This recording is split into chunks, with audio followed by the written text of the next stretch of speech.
आपका स्वागत है भक्ति विश्वास चैनल पर। जय साईं राम। आज हम साईं बाबा व्रत कथा करेंगे। जय साईं राम। एक शहर में कोकिला बहन और उनके पति महेश भाई रहते थे। दोनों में एक दूसरे के प्रति प्रेम भाव था, परंतु महेश भाई का स्वभाव झगड़ालू था। दूसरी तरफ कोकिला बहन बहुत ही धार्मिक स्त्री थी, भगवान पर विश्वास रखती थी। धीरे धीरे उनके पति का धंधा रोजगार ठप हो गया, कुछ भी कमाई नहीं होती थी। महेश भाई अब दिन भर घर पर ही रहते थे। अब उन्होंने गलत राह पकड़ ली। अब उनका स्वभाव पहले से भी अधिक चिड़चिड़ा हो गया।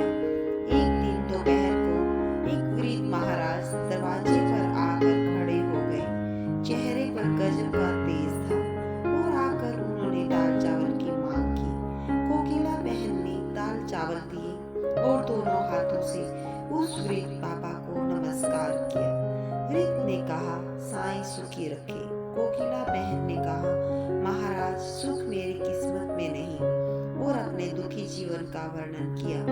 महाराज ने भी श्री साईं के व्रत के बारे में बताया कि 9 गुरुवार फलहार या एक समय भोजन करना हो सके तो बेटा साईं मंदिर जाना, घर पर साईं बाबा की पूजा करना, व्रत रखना, विधि पूर्वक उद्यापन करना, भूखे को भोजन देना। साईं बाबा तेरी सभी मनोकामना पूर्ण करेंगे। साईं बाबा पर अटूट विश्वास श्रद्धा रखना जरूरी है। कोकिला बहन ने भी गुरुवार का व्रत लिया।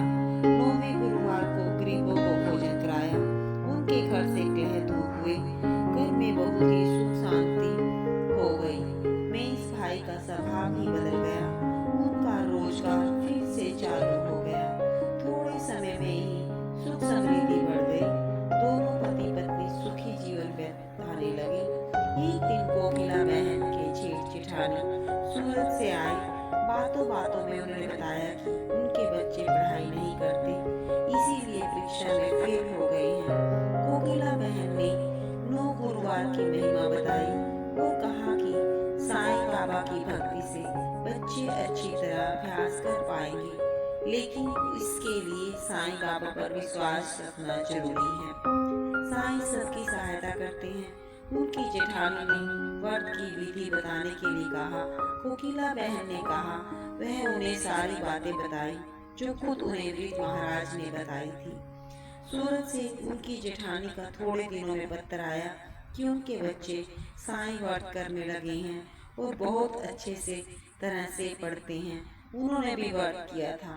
इस बारे में उन्होंने लिखा कि सहेली की बेटी की शादी साईं व्रत करने से बहुत ही अच्छी जगह तय हो गई। उनके पड़ोसियों का गहनों का डिब्बा गुम हो गया था, जो वापस मिल गया। ऐसे कई अद्भुत चमत्कार हुए। कोकिला बहन को महसूस हुआ कि साईं बाबा की महिमा अपार है। जय साईं बाबा।